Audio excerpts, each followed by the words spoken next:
Fred, je voulais qu'on échange un petit peu sur le dossier qu'on a en commun.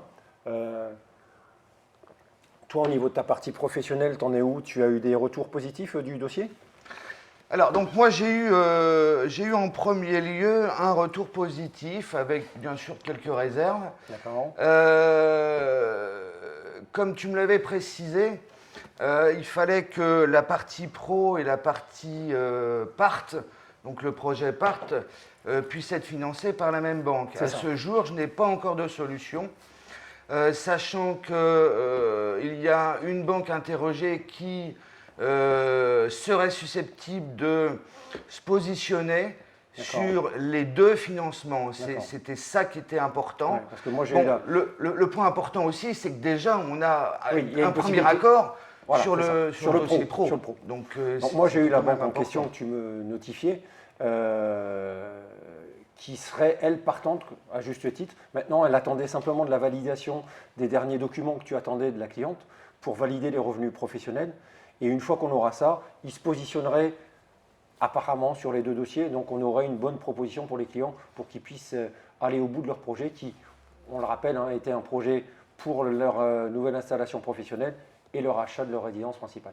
Ouais, non, mais ce qui est certain, c'est que moi j'ai rappelé la cliente parce qu'au niveau des éléments demandés par les banques, et les éléments qu'elle m'avait transférés, ça ne me plaisait pas trop. D'accord. Donc, je lui ai redemandé de mouliner, on va dire, son prévisionnel avec les éléments que je lui ai donnés. Donc maintenant, le prévisionnel a une meilleure tête. Je pense que ça sera plus facile au niveau de la banque qui est intéressée par les deux dossiers. Et au niveau des éléments du carnet de commandes, apparemment, ils sont top? Là, à ce niveau-là, il n'y a pas de souci. Il n'y a pas de débat. C'est vrai qu'on est dans la pandémie du Covid et qu'à chaque fois, les banques se posent des questions.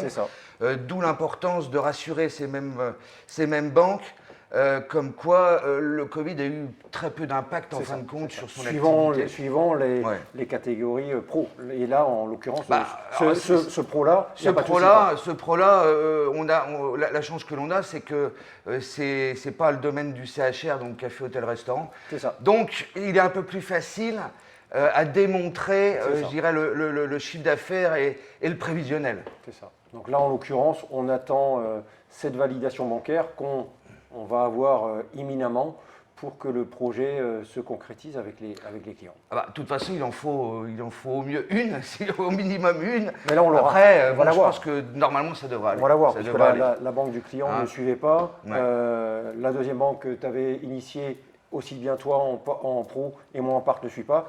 Et la troisième banque suivrait. Donc là, la satisfaction client, on va devoir l'avoir. Et nous aussi, puisque c'est un dossier qu'on a depuis le mois de novembre, qu'on s'arrache à faire.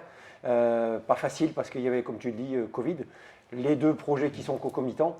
Donc là, ça sera un super projet aboutissant pour nos deux. Je dirais que le client sera content et nous aussi. Je dirais que c'est là le point important. Il faut que les deux parties soient contentes. Et ça va être le cas.